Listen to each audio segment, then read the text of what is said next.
Let's get things started! This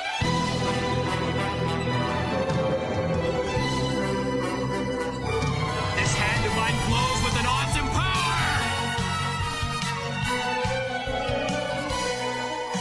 power! Greetings once again, my friends, and welcome back to the G Gundam podcast. I am Drak, and with me also is my lovely wife, Andrea, who, after watching a third set of 4 episodes, where are you standing with it? Like, which one has been the best one so far of the sets that we've been doing?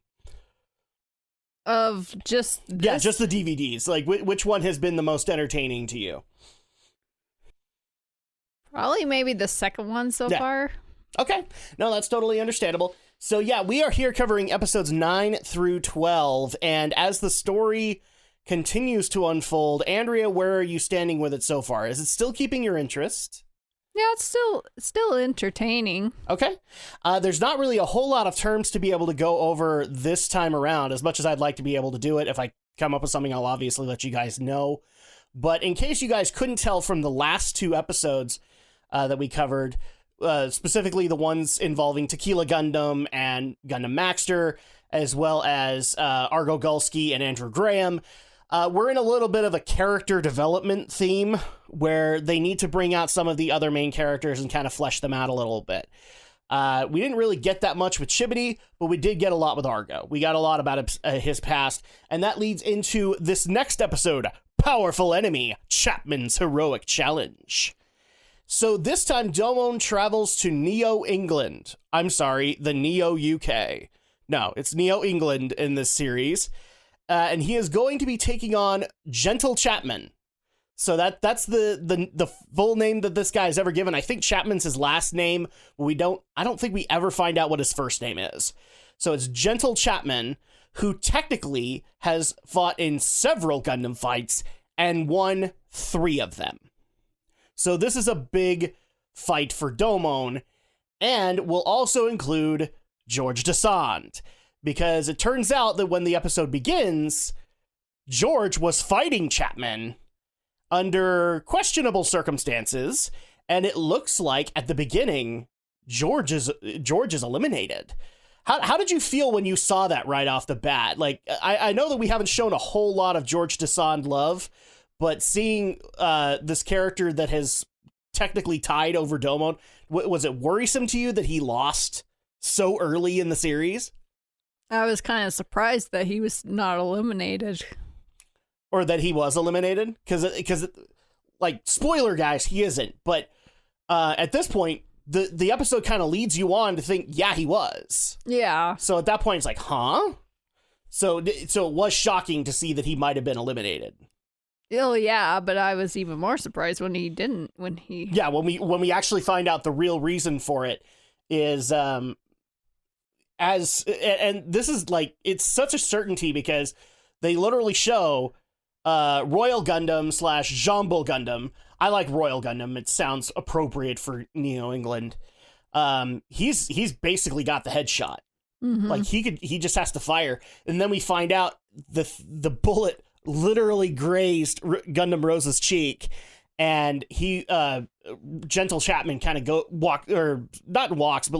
slinks away in pain. We're not sure why. However, it is kind of hinted that maybe George knows why. And so at that point, like, we don't really know until near the end of the episode, but I kind of want to get back into the focuses here. What was your take on Gentle Chapman, as well as his wife, presumably, Manon?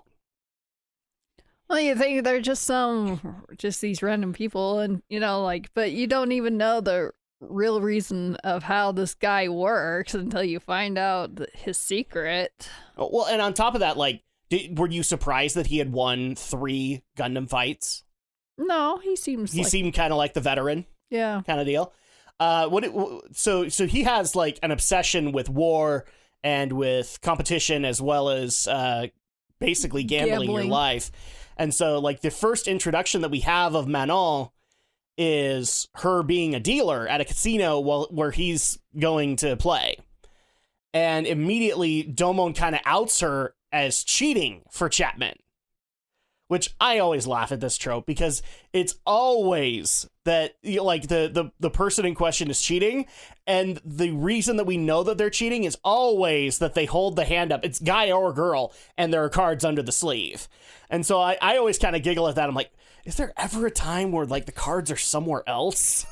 And I literally look back and I'm like, no, I don't think I've ever seen them anywhere else other than... Well, hopefully they will never eventually find it in their pants. This is true, but I don't know how you would... Well, actually, never mind. I was going to say, I don't know how you do that with Manon, but Manon was technically wearing pants at that point, and that would be an inappropriate conversation. It actually would be. Mm-hmm. And so with that, like, how did you feel about how Chapman was taking to Domon's challenge? Because he was kind of like, you whippersnapper, you've got a full life ahead of you. Why on earth would you want to throw it away, et cetera, et cetera? Like, did you agree with him, or did you think like he was just kind of putting it on, maybe trying to hold off the fight? Because given what we learned, it kind of goes that way. What are you talking about? So like the card game, or? Well, no, what I was actually pointing out is like he doesn't want to fight Domon because he's always like, you're young, you have your whole life to live, why would you want to throw it away, kind of thing. And that's kind of his viewpoint of like, this is why I won't fight you, because he finds Domon interesting. Like, do you see him like as being condescending to Domon, or just like, is this the veteran coming out again? Because I actually kind of like that with his personality. He's like, I've won 3 of these. You're a child compared to me. I've seen way older people than you go. I actually like the fact they said he's a child, almost kind of hinting that maybe in Chapman's time, this is the first time where he's seeing a lot of young combatants. So I kind of like that. It shows experience to him. Probably because he was probably young himself at that point. Yeah, they show a picture of him with Royal Gundam. By the way, he's used Royal Gundam each time. Yeah. So at that point, they show him like very much younger, and somebody pointed out to me, and I will say to this person, you are right. He does look like Captain Bright from, like his older picture looks like Captain Bright from Mobile Suit Gundam. It's weird, because I actually looked at him and like, it's Captain Bright with a mustache.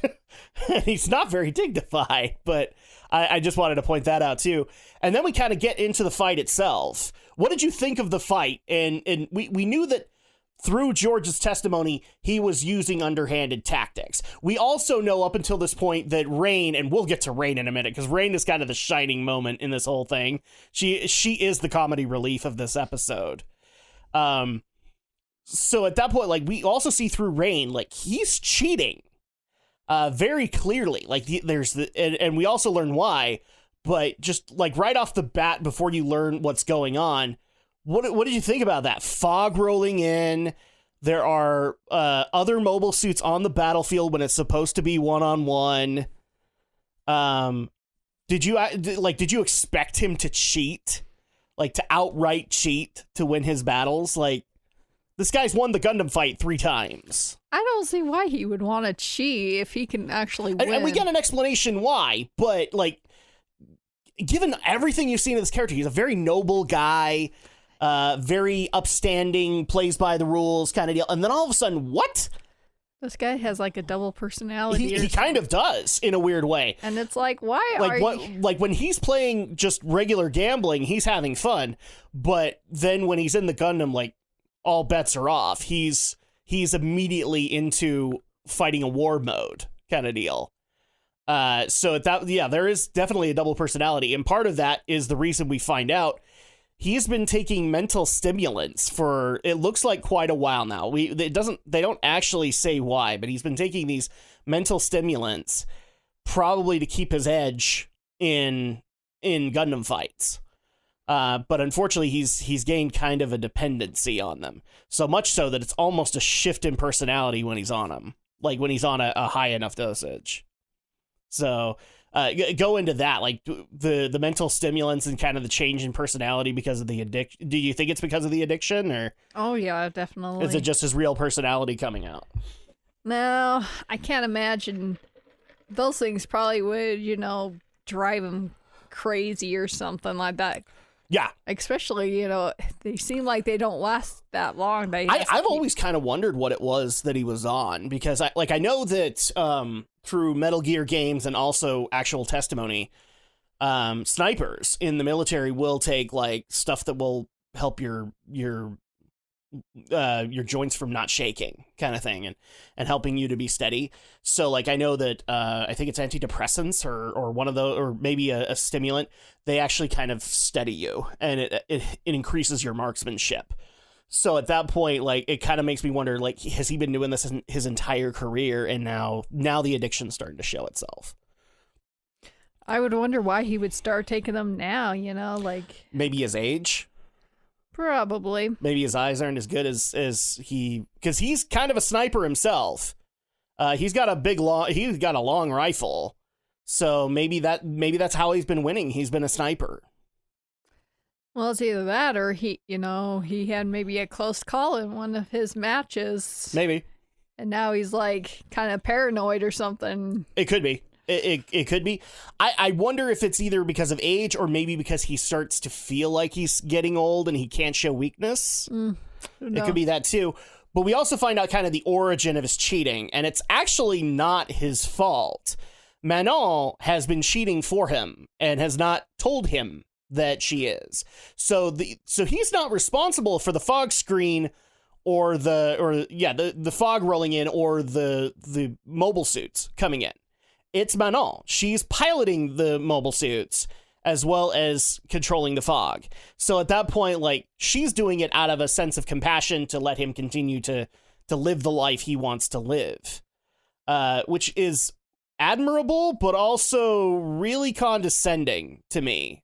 I don't know. Did you get that vibe? Like, it almost felt like she was being, now, Billy, I will let you go ahead and win because I'll rig the game in your favor. Did it kind of give you that feeling? I'm trying to get the feeling of whether he wanted to continue on winning or if she was like... You kind of got both feelings, right? Because he kept on like, let's go to Mars after this Gundam fight. I hear they treat people really, really good. And then she's just kind of assumed like he'll never give up that life. And it's just like, but he was actually saying it. And it's kind of clear in that moment where he says like, let's go to Mars, is like, he almost kind of gives the feeling of like he's tired of this too. I know, like he just like, okay, I've won enough. I don't need to be. I don't need to be the Gundam fighter anymore. We can just go live a good retirement. Kind of like that similar thing, like Neo Mexico, that they just want to go live their own life and not be involved with this. Yeah, and Manon just kind of assumes, like, doesn't even talk to him, just assumes he wants to continue to live this life. Mm-hmm. And it's almost kind of like Chapman doesn't want to.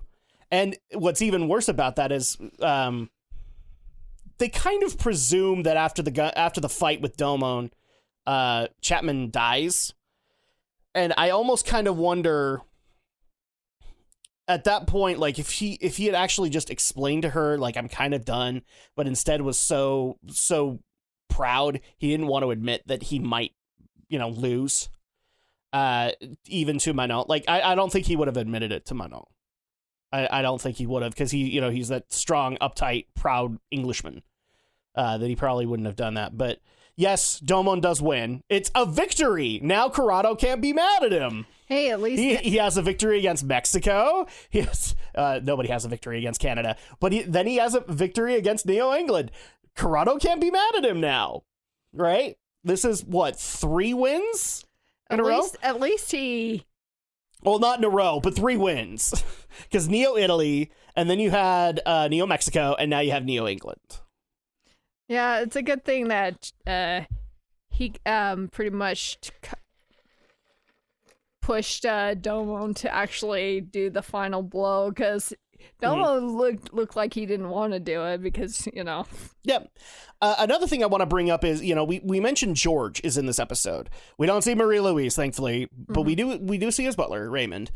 From what we've seen in the previous ones, in Mexico and in Canada, we get character development with the other character. I would argue you don't with Chibity, because nothing really happens with him aside from he's still living by his usual standard. Argo, we get a lot of character development into his past, into what he used to do before he was a prisoner. would we say we learned a lot with George here? I would argue no. Probably no, because it really is honor as a knight and da-da-da-da-da-da. We don't really learn a whole lot about him.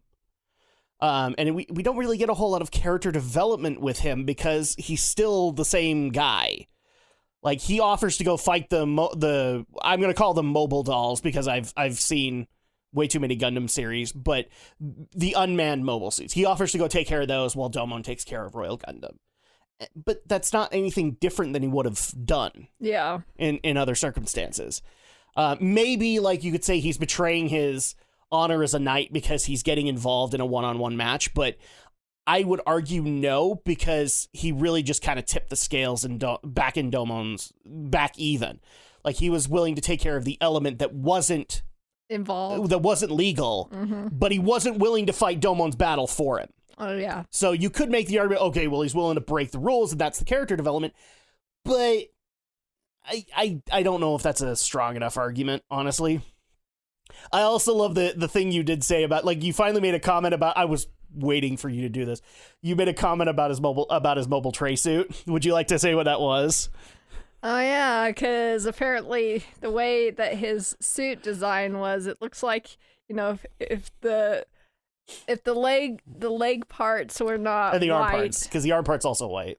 Yeah, it would look like he was wearing like a leotard. A leotard. Yep. It's the what? Like, look, I like pretty much all of the mobile tray suits, but I laugh at George's because of that whole unitard kind of thing. Like, really? That's how you did it? And I get why they did it. It was French flag, red, white, and blue. Well, yeah, but it's just kind of... Jeez, either he was extremely pale or you wouldn't know. Yeah, if he'd been just a touch more pale, it wouldn't have mattered. It would have looked like he was in a male. I don't even know if male gymnasts wear this, but like in that kind of a deal. No, not too much. So at that point, it's just like, oh yeah, they're just trying to make him look more and more girly every time. He's technically what is called a Bishonen character in this series. He's got the long hair, the obsession with roses, is the pretty boy. All the girls fawn over him. So yeah, it's kind of a thing. So ranking for this one out of 5, what would you rank Powerful Enemy Chapman's Heroic Challenge? I'd put it up as a 3 or a 4, probably a 3. Because you do get some veteran information with this, which is kind of cool, but like, it's not the most epic fight you've ever seen. And part of that is just because the other thing that's supposed to be epic about it is the cheating, and it's easily handled kind of thing. So yeah, I'm kind of there with you. I think 3 out of 5 would be fine. And then we move into episode 10, which is Terror. The Phantom Fighter appears. And in case you guys can't tell how things are going, this is the Saisaishi development episode where Domon and Rain travel to Neo. Oh, actually, you know what? Really quick before we get into that, we need to talk about Rain in Chapman's episode. Oh, yeah. Holy crap, was she the comic relief in it? I mean, for credit, like, she looked like it. She was she stuck out like a sore thumb in that casino, because everybody else is in these formal gowns and suits and regalia, and she's in her usual outfit, which kind of makes her look like a floozy in this atmosphere. What was it that you said to me that broke me when that happened? She looks like a stripper. Yeah, yes, exactly. In this atmosphere, she does. I'm pretty sure everyone in their nice, elegant outfit, you know, suits and dresses, they're like, I'm kind of surprised Manon didn't, like, chastise her when they had tea the next day. It's like, you're still wearing the same outfit? Really? Really? That's kind of a floozy thing to do. I just love it. I just love it. Domon's like, we have to go because we're they invited us, so we have to attend, you know? Exactly. But he had ulterior motives. He just wanted to fight Chapman. Well, yeah, but it's just like, you would never go that far. Just No. The other thing, too, I also liked was she made the excuse of wanting to go to the bathroom and then just, like, in such Jar Jar Binks fashion, grabs this capsule that Chapman has opened and pretends to trip. Oh my gosh! Like, I think even Jar Jar would look at her at that point. That was forced, Misa. So that was a bit forceful, sir. It was. And then you're like, is that a thing that to knock all girls out, to punch them in the Oh, yes, because we've seen this a couple of times. Like, she takes a punch to the gut, and it's like her one true weakness. Mm-hmm. I'm like, this is one of those things that I've always never understood in film and TV, is like, the weakest point in a woman's body is her stomach, and the weakest point in a guy's body is his neck, because that's always how they knock him out, kind of thing. That was the back of the head, but oh well. Yeah, back of the neck, back of the head, kind of thing. Because that's always where you see the butt of the rifle or the gun going. I'm just like, what the hell? Like, just do some crunches, man. Like that ought to fix it, right? No, apparently not. But and I also wanted to ask you this: is it common for, like, in the medical profession, for people to take the powder in the pill and taste it to tell what it is? Because it almost made it sound like, I'm getting a buzz off of this. This must be a stimulant. Well, you would hope that. Well, you never know if there might be some people out there that would take the powder and snort it. Yeah, but that's not what I'm saying. What I'm saying is are you actually able to tell what a medication is based off of just licking it? No. I didn't think so either. This is like an entertainment trope of doctors. I can't imagine. And scientists. Well, unless somebody has really been willing to taste test every single powder that came in a capsule. Yeah. I'm pretty sure there are some that are more profound than others, but I can't really imagine. And I don't think that gets taught in school. Because, like, what happens if you come across an allergy? Yeah, that would be a problem. But all of a sudden, she takes one, like, just as I thought, a mental stimulant. I'm like, how would you know? Do you have a cyber tongue? Or have you been secretly taking those pills without us knowing? Here's the real lesson of this episode. Rain is the addict. All right, I think we've ragged on Rain a little bit. Right. So let's move on to Terror. The Phantom Fighter appears. So in this one, Domon and Rain travel to Neo-Egypt, which at that point they literally start things off with the repair crew for the Pharaoh Gundam, the 13th.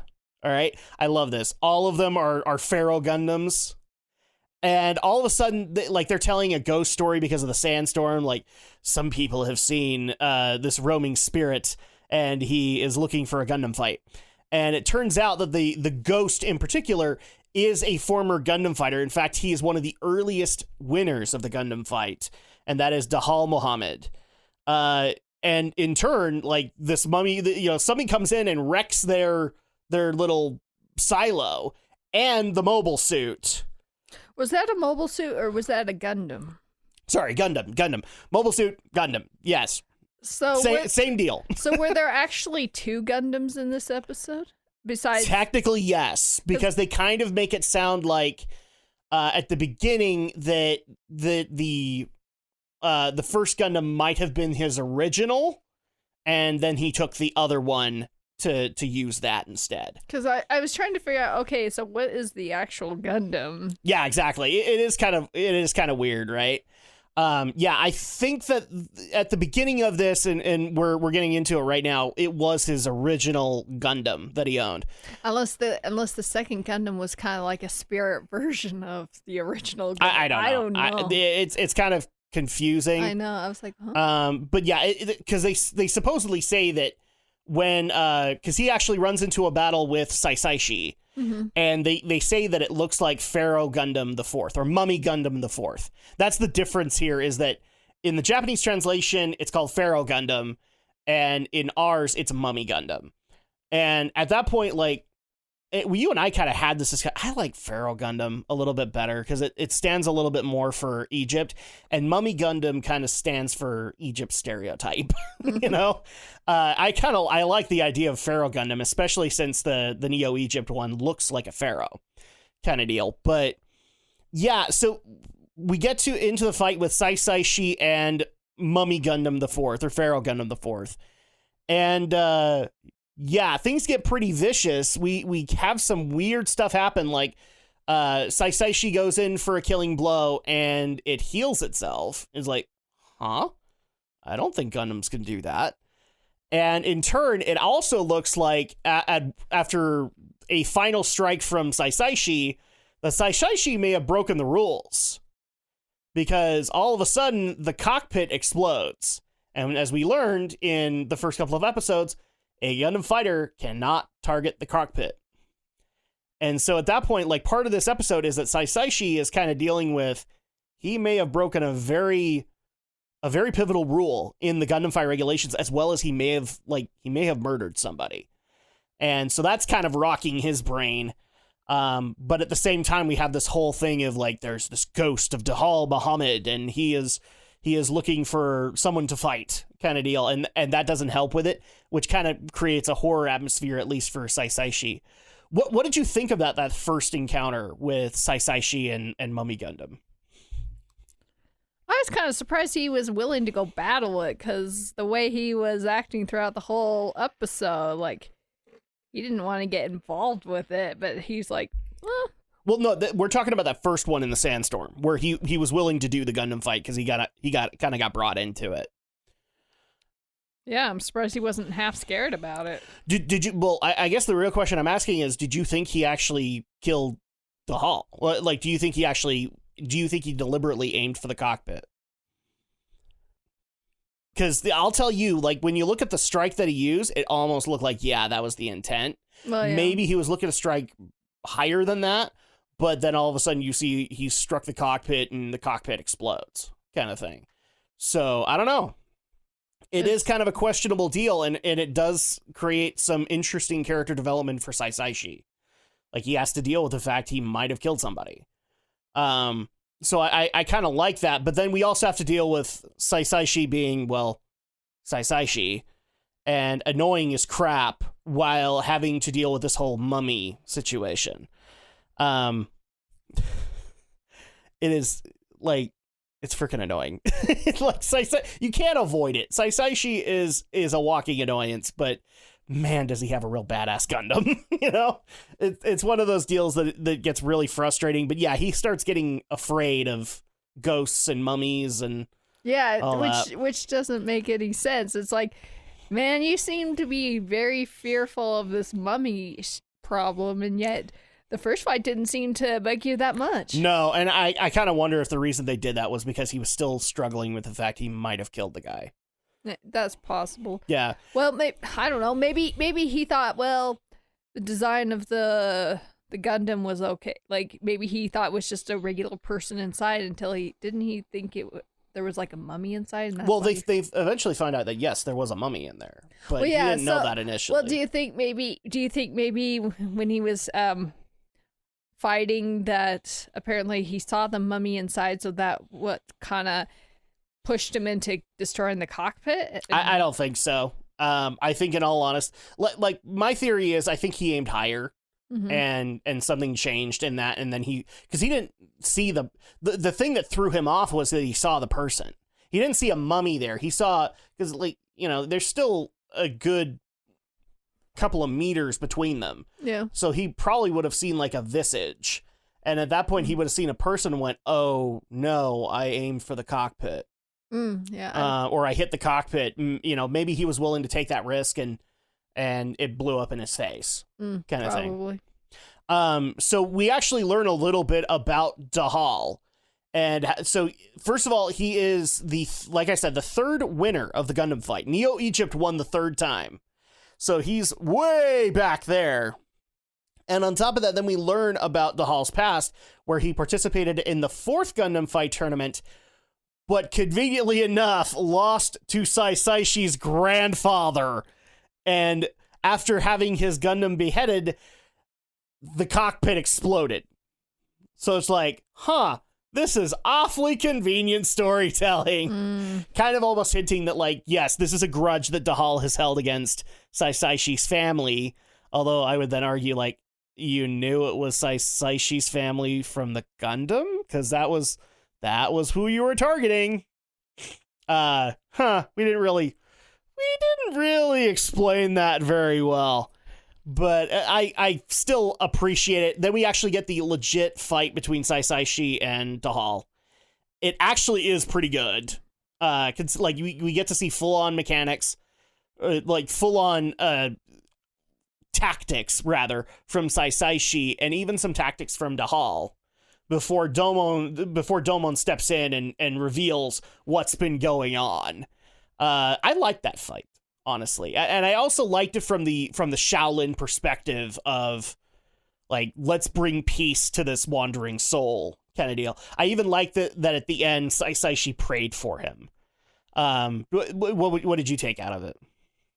That was nice. I thought that was a nice sentiment, considering that this was kind of legit character development for Saisaishi. He had to overcome his fear. Mm-hmm. But then we see that the hall ain't done yet, and in fact is regenerating in front of us. Is like, ooh, I didn't know Gundams could do that. But then Domon comes in and tells us why this is why he is doing this, because he has gained abilities from the Dark Gundam. And remember the 3 theoretical abilities: to self-multiply, to self-recover, and to self-evolve. So this is self-recovery. So somehow, Dahal's Gundam, which he then later, I'm guessing, bestowed this ability upon the Pharaoh Gundam, the 13th, where they could regenerate. And through that, he was able to carry that trait over into the new one. And Domon promptly destroys him. And I think in a ceremonious way, in a weird case, he does kind of cremate him in his hand to make sure that it doesn't happen again. But it's just like, whoa. Okay, so now we're getting closer to the Dark Gundam and Kyoji. So we get to have another great super mode moment for Domon. What did you think about that? Like seeing this Gundam regenerate in front of you and then having Domon take it out. That was insane. It all kind of was, but I do like how it ended, where he took the portion of Dahal that he had left and just incinerated it and scattered his ashes to the wind. Yeah. I think that was appropriate and also was a nice sentiment to put the dead to rest. So overall, I will say, as far as these 4 character development episodes, I probably would say Saisai's is my favorite, and then a close second being Argo's. But George and Chibity kind of got jilted in this. Not really any character development for them. Whereas we learned more about Argo's past, and we had Saisaishi kind of overcome his fears. And before we move on into the next episode, there is another thing that we need to talk about that now you've had access to, which is Saisai's 2 dads. Zuisen and Keiun, you got to see their actual kind of viewpoint and how they interact with Saisaishi. Wow. That was funny. They just guilt trip him like a Jewish grandmother, don't they? Oh yes. She's like, you will ruin the reputation of the Shaolin Temple. Zuisen, hold me. And they're all crying. It's even better to hear the voice acting of 2 really deep guys going. And also trying to get him to kind of live up to his legacy, live up to his family, and live up to the standards of the Shaolin Temple, which is very important to these guys. But I can't help but call them my 2 dads, because that's pretty much what they are. What did you think of Zuisen and Keiun now that you've seen kind of the usual way they will be acting in these episodes? They just acted like how could they be in sync like that and be guilting people and specifically Saisaishi? Like they know how to hit his buttons real hard. I love Zuisen and Keiun, and it only gets worse from here. So they're kind of laughable in a weird way. Well, we'll see if you have the same sentiment when you see more of it. So did Egypt not even have like a Gundam fighter, since the other one was pretty much dead? What was that? Oh, yeah. So Neo Egypt's Gundam fighter for the current one died in the assault, because like all of them were dead and then the Gundam got stolen. So yeah, Neo Egypt is eliminated because Mummy Gundam the 13th technically lost. So sorry. Well, yeah. So basically, but the victory goes to Saisaishi, not to Domon Kashu. Well, yeah. So basically, those guys telling the story about that, one of them may have been the Gundam fighter, but yeah, one of them in the campfire was the fighter. I can't remember which one it was, but I actually had to go look this up too, because it's not really clearly stated, but one of them is the Gundam fighter. Because it'd be just like, well, it's not the one that Domon comes across that is still kind of half conscious. It's one of the other two. That would have been probably more. That probably would have been better if it was the guy that You needed that extra scene of like the mummy killing the Gundam fighter, and you needed to clearly state this is the Gundam fighter. Yeah, because I'm like, I don't think that would account to have a deceased Gundam fighter. Yep. Also, another hilarious moment. This mummy has not said anything this entire episode, but all of a sudden, Gundam fight! Ready? Really? Because this is kind of the standard that we've gotten used to with these episodes. Is like when a Gundam fight starts, it's like, Gundam fight! Ready? Go! It's like, really? Even the mummy, who's been dead for many, many years, probably doesn't even have a voice box. He has to say, ready? God. Oh my goodness. I love it. All right, so moving into the next episode, which I think is a kind of a touching episode, Reunion in the Falling Rain. In this episode, Domon and Rain travel to Neo-Turkey. And Neo-Turkey's in a little bit of turmoil here because, kind of like with Neo-Mexico, the country is looking for their Gundam fighter, but for different reasons. Where Chico was just hiding, this Gundam fighter actually destroyed like half the town of Istanbul. So it's like, ooh, oh, that's not good. But in the meantime, while they are looking for them, Rain runs into an old friend, which is named Sate Guzel, I think is how you say his name. They were both in college together. But we're going to go with Sate. Sate, they haven't seen each other for quite a while, but it looks like, he's been going through quite a bit in his life since they last talked. But they also do kind of hint that maybe Rain and Sate had something going on when they were in school together. I especially love that they try to show that Domon isn't jealous in this entire episode. He is totally fuming. The entire time. Like, oh my gosh. Yes, it's so obvious. Like, he's just fuming the entire time.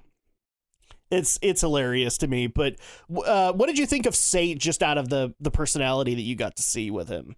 Just a typical nice guy. He's a nice guy, yeah. Basically. I actually like that they had she was going to be a doctor, he was going to be a mechanical engineer.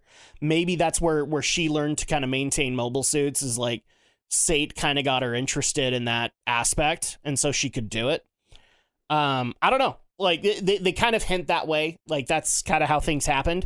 But it turns out that Sate has actually been appointed the Neo-Turkey Gundam fighter. And the reason that he was destroying half of Istanbul was because he has come into contact with the Dark Gundam and has gained what are called Dark Gundam cells, or DG cells, which this is the theoretical ability for the Dark Gundam to self-multiply.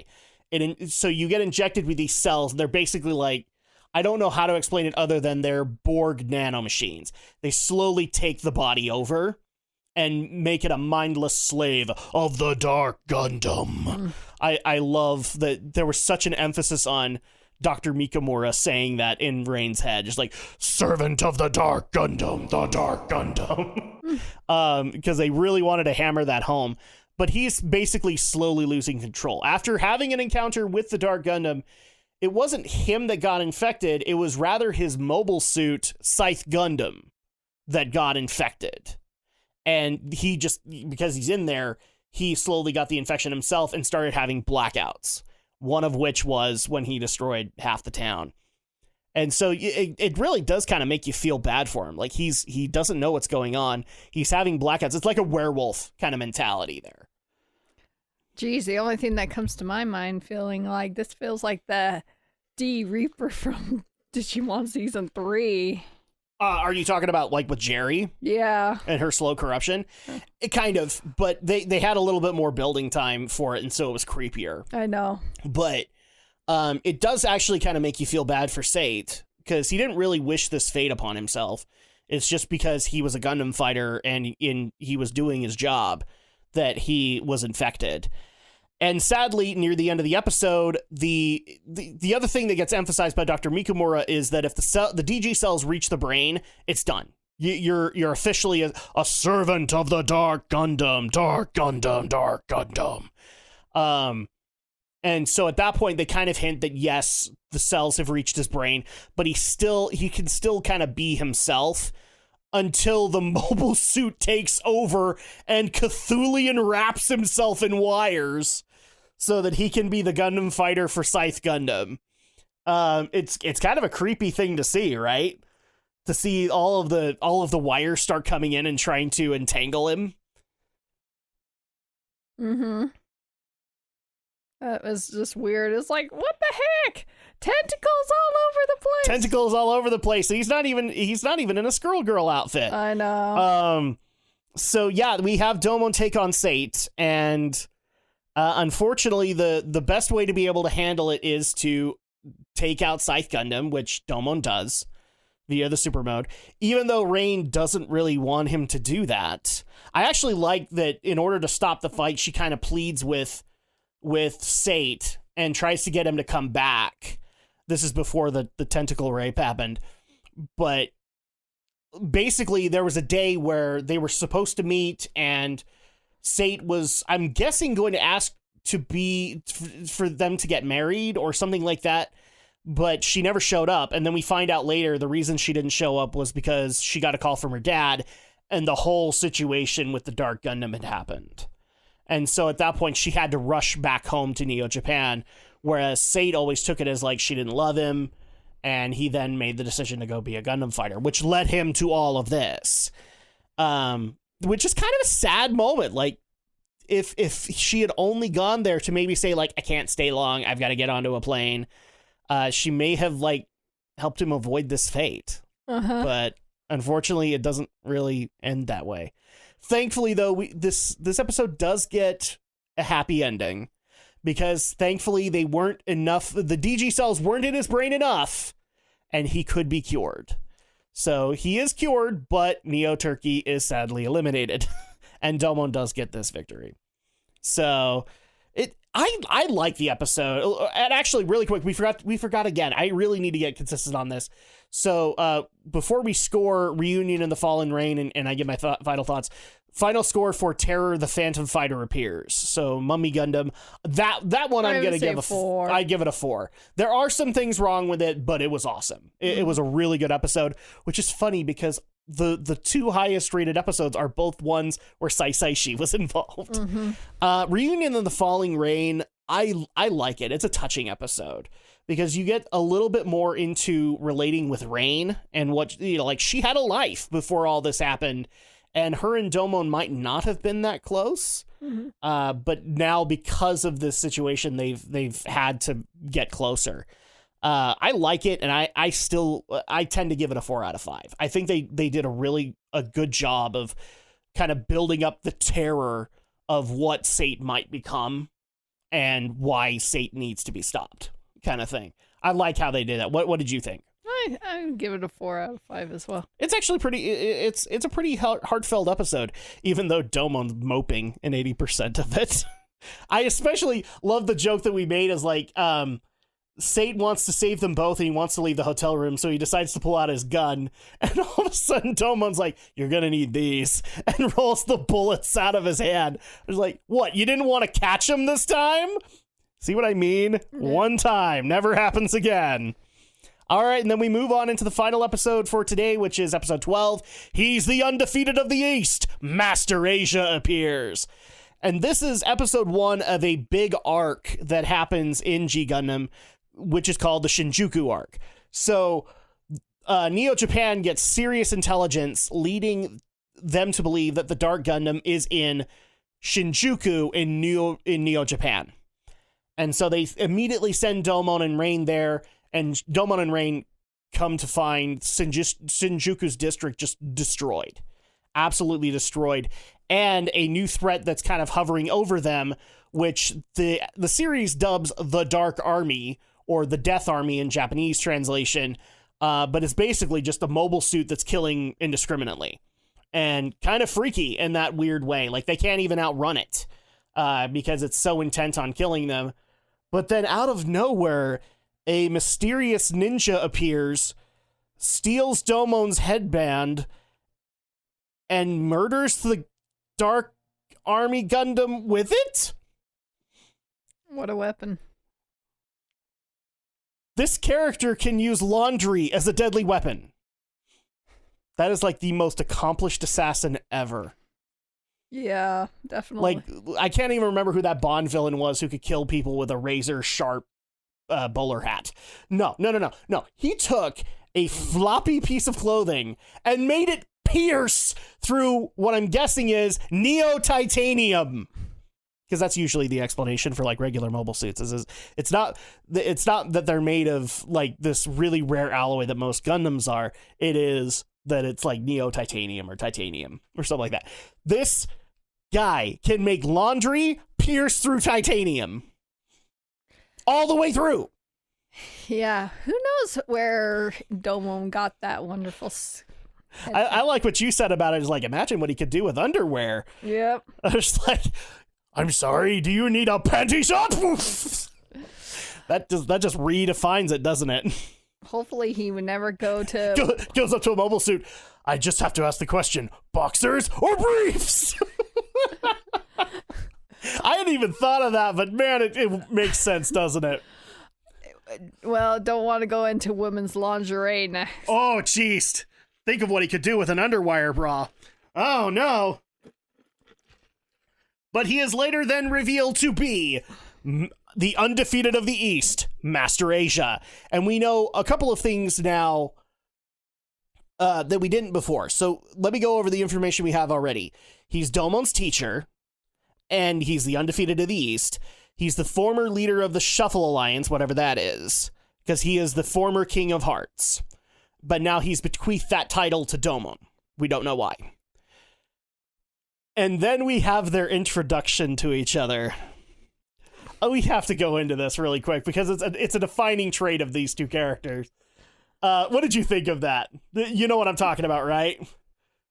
The school of the undefeated of the East, yeah. The winds of the king, Senshin, Keretsu, Tampan Kyoran. Look, the East is burning red.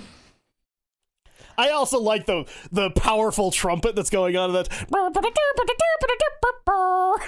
I love it. I'm kind of surprised like anyone in that show did not like crack a smile or Well, you saw Master Asia was smiling during it. He was like, I'm so proud of you. Yeah, but you'd be like, wow. And Domo kind of looked like he was like very serious, but I'm surprised, you'd be like, this is kind of stupid. Yeah, you kind of notice this with Master Asia. He has like that proud dad face a lot of the time. And I'm guessing it's because he's Domon's master. And that, they have that master-pupil relationship, which is pretty close to a father-son kind of deal. But I love like a lot of these moments. There are just these dad smile moments from Master Asia. It's like, oh, he likes him. Like even during that moment, he's smiling at Domon and Domon's like, argh. Didn't even Domon kind of was going into tears? Like he's like, ah. Well, no, that was after. Because he's like, how have you been, Domon? I'm sorry, I can't go as deep as how have you been, Domon? And all of a sudden, he gets down on his knees, and we find out that Master Asia gets let in on all the things that have happened to Domon ever since he left training. Mm-hmm. And I think you get a level of empathy from Master Asia. He's like, I'm so sorry to hear that your mother passed away, and that your father's been reduced to a cryogenic state. But he doesn't. This is where I think the master-pupil relationship kind of comes into play. He's not like hugging him. He's not saying like it's going to be all right. He's still treating him like his master. He's still acting strong and proud to display that. Oh, yeah. Which I did actually like, considering the relationship that these two are supposed to have. Because it did make sense for, like, some boys would never cry unless it was in front of their dad. And I think Domon is no exception. Mm-hmm. So at that point, it does make sense for him to be on his knees in tears. Oh yeah, with Master Asia.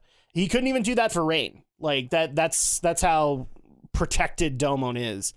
Overall, what did you think of Domon and Master Asia's relationship? It was so heartwarming. Yeah, you don't really see a whole lot of interaction between him and Rain, but you do actually, like, you get Rain basically saying how cute this relationship is, or how endearing this relationship is. And I do like it. It does feel like a father-son kind of deal. But we do learn some new things about Master Asia. One, he is the previous winner of the Gundam fight. So this is the 16th Gundam fight. He is the winner of the 15th. Representing Neo Hong Kong. Free Hong Kong, by the way. And also is a Gundam fighter himself with a Gundam. Even though he technically doesn't need one, because all he has to do is take somebody's sweaty sock and just pierce every kind of Dark Army Gundam with it. Just like, we have to imagine that in our heads now. Like, he just give me your sock, soldier. Bam, bam, bam, bam, bam, bam. Dude, I didn't know my sweaty sock could do that much damage. It's okay. None of us did. Like, at one point I want a t-shirt of like Master Asia, the only one that can make laundry a deadly weapon. So we get to see How Gundam, which is Master Asia's kind of a bulky Gundam, wouldn't you say? And almost flexible. It almost kind of, yeah, it doesn't really look like a Gundam that bulky should be able to do like all of the really fine-tuned Chinese motions that Master Asia can do. But he does it, and so I was like, okay, well, that's interesting. We also find out that Master Asia is basically leading an offensive to save the survivors of Shinjuku, the ones that did survive from this Dark Army. And he's leading the forces there to help them survive. But they are fighting a losing battle. And ultimately, at the time that we get in there, they're facing a huge threat coming towards the Shinjuku main building that they're all in, the iconic building that everybody knows, the twin building, kind of. I can't remember government building. It's a government building that I can't remember what it's for, even though Master Asia said it. So as Domon and Rain are coming there, they're actually in the midst of preparing for a big onslaught of the Dark Army to come in and kill the remaining survivors. And so Master Asia's proposal is to lead that army out into the sea to just let them sink. You know, like that way they're not a threat anymore. And I especially love how he says, this is a great moment for him. He's like, we will be the Pied Piper of Hamelin, and takes his ponytail and uses it as the flute. So funny. So, and just about as bombastic as you would think that the Domon's master would be. And everything seems to be going successfully because he goes out with Domon, and they pose to be a big enough threat that the Dark Army is willing to follow them, except one.